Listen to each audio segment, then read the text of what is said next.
Hi guys! So today, ngayon magluluto tayo ng peach and mango pie. So I have chopped mangoes and peach here.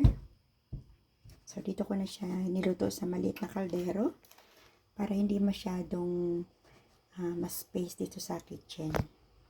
Then now we're going to add 1 cup of white sugar. So, 1 cup muna. Kasi ayaw natin ng masyadong matamis. Kasi matamis na po yung ating peach and ang ating mango. So, kung gusto natin ng konting tamis, pwede naman natin dagdagan ng mga 1/4 or kahit 1/8. Pero sa akin, 1 cup muna. Ayan, para hindi masyadong matamis. And then, lulutuin natin ito hanggang sa lumambot na talaga yung ating peach and mango. So, let it simmer for about 10 to 15 minutes maybe. Tingnan natin. Also, maglalagay din tayo ng 2 tablespoon ng lemon juice or even calamansi juice para lang mabalance yung sweetness ng ating pie mamaya, para hindi naman masyadong masakit sa lalamunan, no? Yung tamis niya, kasi medyo meron siyang tangy from lemon juice. So, lutuin natin. So, ayan, after 5 minutes po, ayan na po siya. Ito po ay juice ng mango and peach. So, and also, syempre yung sugar. So, yan na po yung syrup niya. Yan. Pero lulutuin pa natin ng 5 more minutes para lutong-luto talaga yung mango at saka yung ating peach before natin lalagyan ng pampalapot na slurry or yung corn flour. Yan. So, ayan, 10 minutes na. Yan, so makikita ninyo yung mga chunky. Pwede nyo naman siyang paliitin ang slices. But for me kasi gusto ko every bite is meron siyang chunky ng mango and peach. That's why I make it chunky. Yan. So, ilalagay na natin ang ating slurry.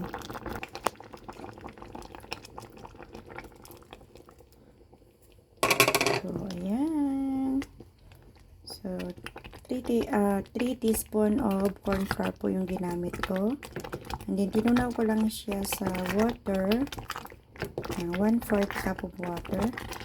And then, ayan. O, diba? Malapot na siya. So, turn up na natin yung heat. Ayan. Tinun up ko na yung ating cooker. And then, it cool down. And then, kapag malamig na siya, saka natin siya babalot sa ating crust, sa ating pastry. So, I'm going to use white bread, para maganda yung ating maganda yung kanyang crust, hindi siya magka-crumbling down. So, ayan na po. Luto na ang ating peach and mango pie filling. Yan. So, palaman. So, ito yung gagamitin ko. Yung sliced white bread. So, tanggalan muna natin ng 4 sides yung bread. Kasi hindi siya masyadong didikit mamaya.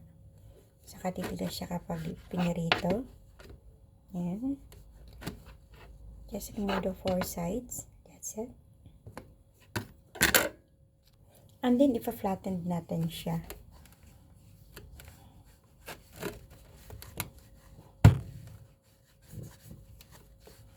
Yan. At least in this option, we're going to save our time to make a dough.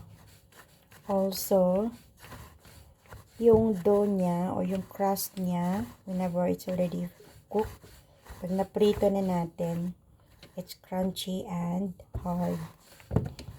siya. So, hindi siya masyadong oily. Yan. So, like this. See that? Nipis na, diba? So, we're going to put the filling.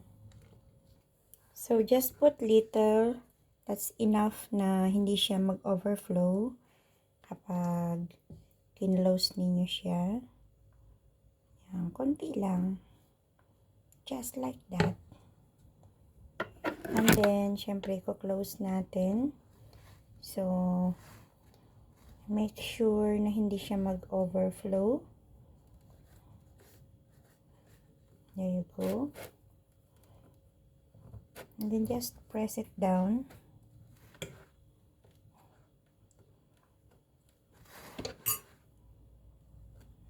Using your fork. O, diba? It's already a pie and ready to fried.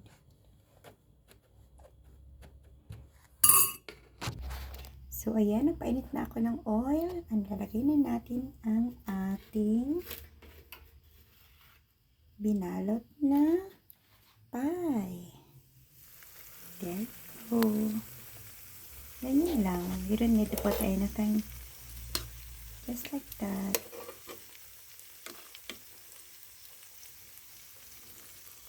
Yan. And then kapag medyo brown na yung kabilang side niya, baliktarin mo lang. Diba? So, ayan. Baliktarin natin ulit. O, diba? So, ang kagandahan niyan kasi hindi siya masyadong hindi siya masyadong malambot kapag pinarito siya. So, ayan. Lutuin na po ang ating peach and mango pie using white sliced bread.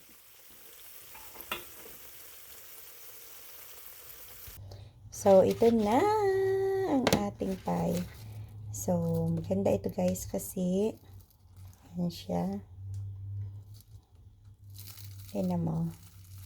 Yan, pwede mo siyang baliin. Look. Charan! O, diba? Oh! Matik na mahulog. Peach and mango pie.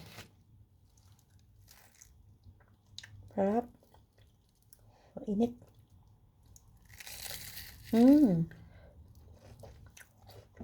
Crunchy. Masarap. Paso ako. Ang init. Pero guys, ang sarap niya. Diba? So, hindi ka na mapoprostrate gumawa ng dough. So, white bread lang. Gawa ka lang ng filling. And then, white bread lang. May masarap ka ng pie. Want to sawa.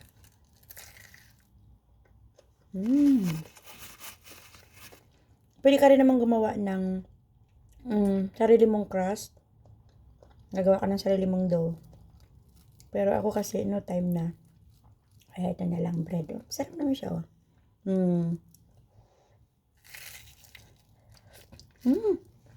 Grabe. Juicy. Crunchy. Ang init.